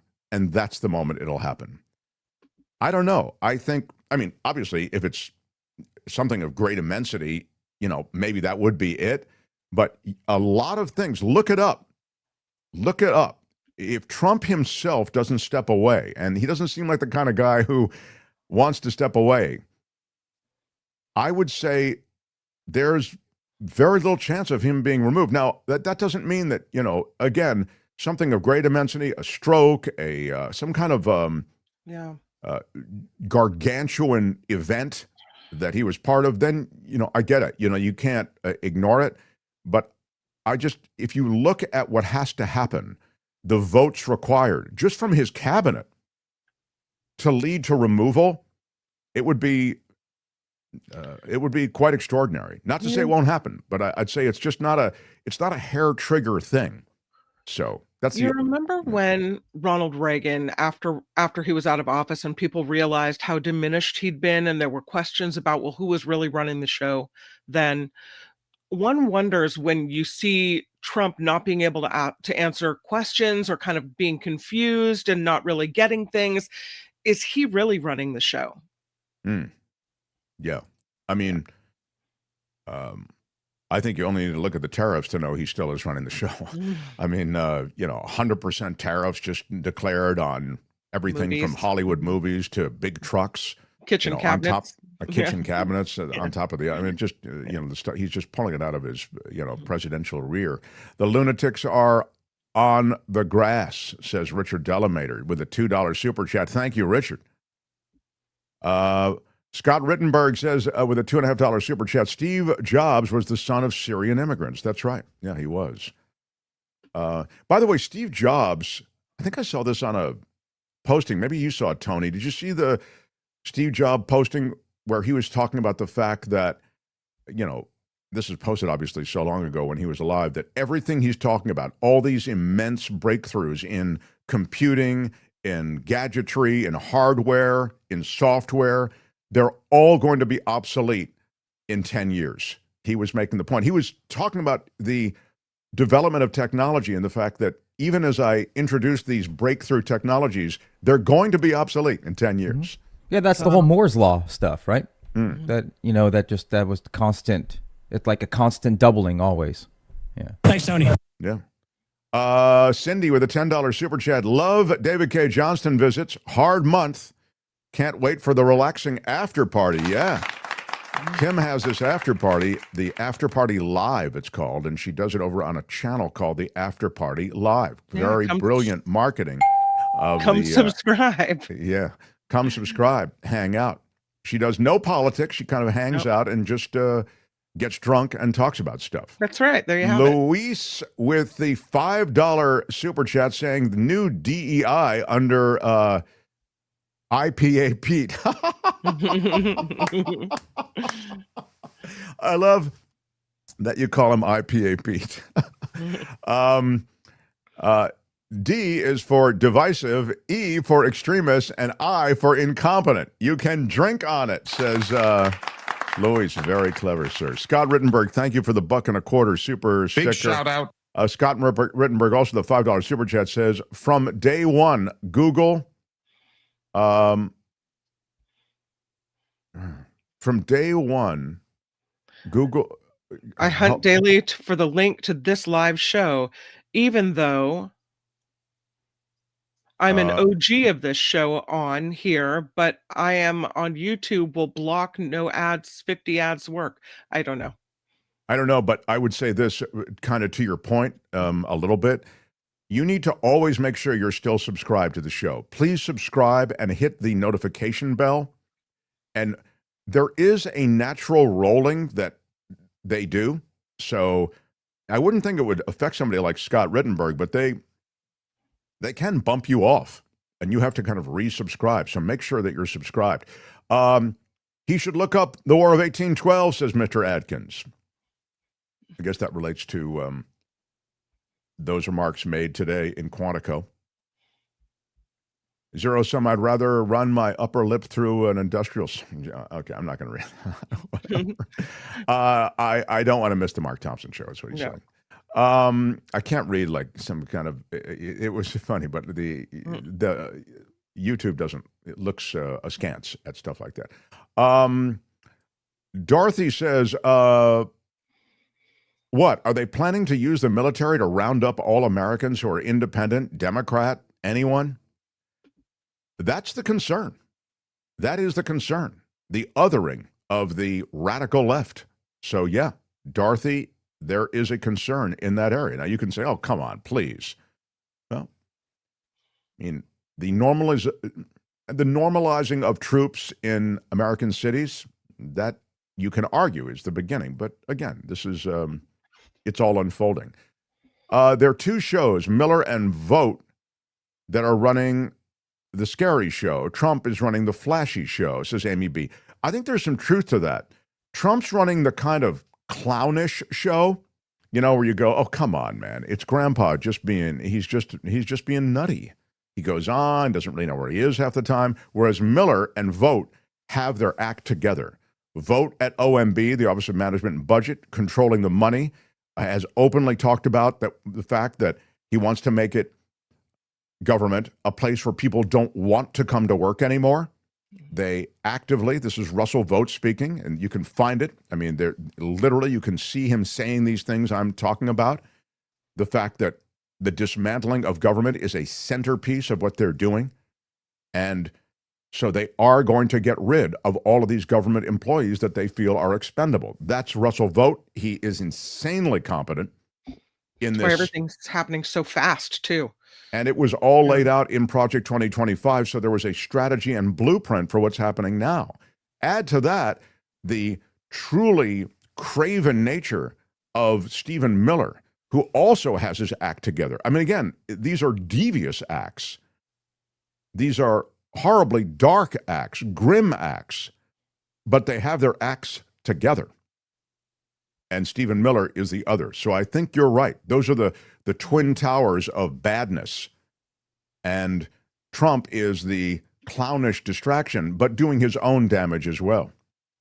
And you've got then Hegseth and the rest, and you have the war on DEI, you have the war on American history, you have the elimination or softening of the history of slavery, of the native peoples who have been persecuted historically. So all of these things are going to be recharacterized and are being recharacterized.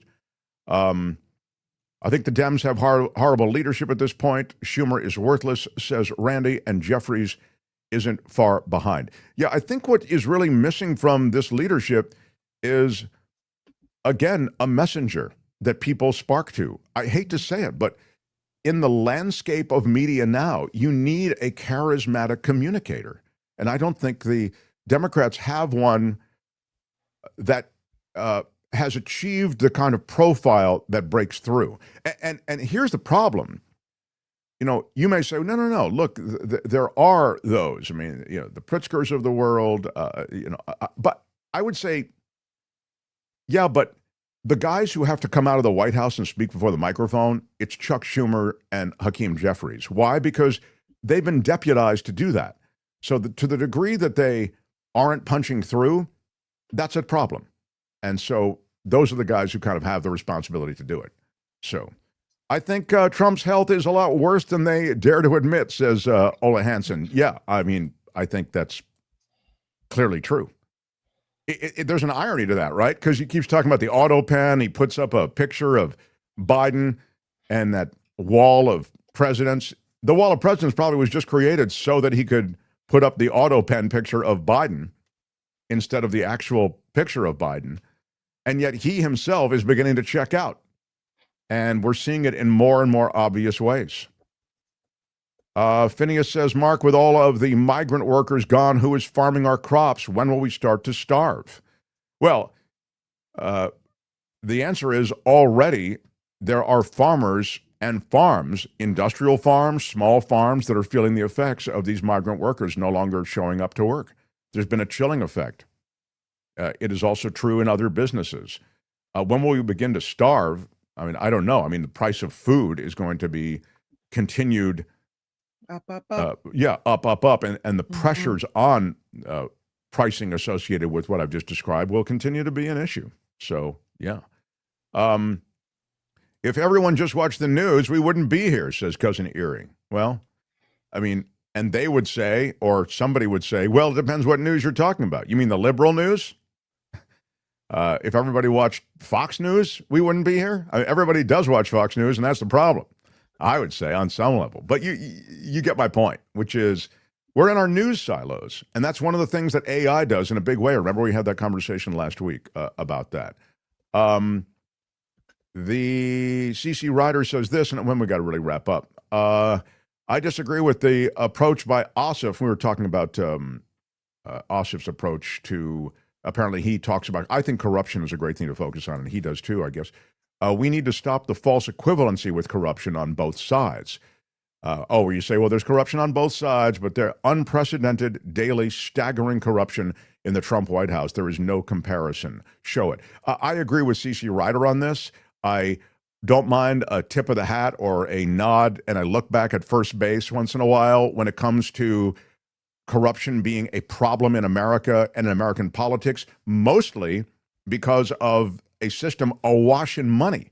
The Supreme Court decision and other court decisions supporting it have allowed corporate donors to essentially buy off the American political system. So I don't mind that being identified as a problem, but yeah, to in any way say, we have it on both sides, corruption on both sides.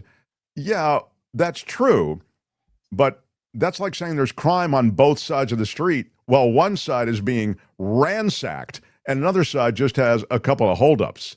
I mean, I would just say that what we're seeing now on display is open corruption of the sort that we have never seen, unprecedented in all of American history. So send me an email and I'll share it, themarkthompsonshow@gmail.com, because we're out of time for today to do anything more. The Mark Thompson Show. But I do have my darling Kim to tell us about tomorrow's show. Kim, what's on tomorrow's show?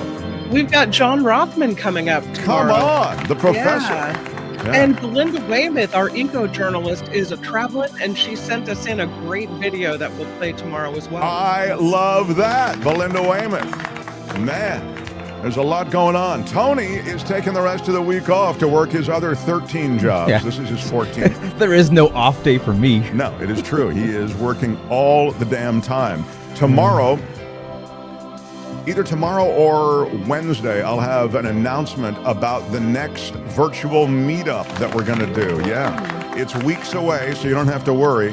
But I've got Tony on the schedule, which is really not easy, and I'll give you the details on that tomorrow. So until then, I'm Shadow Stevens for The Mark Thompson Show. Bye-bye. Thanks, everybody. Thanks to a couple of great guests. And Out of time. Bye-bye. out of time. Bye-bye. Thanks so much. Talk tomorrow. Bye-bye.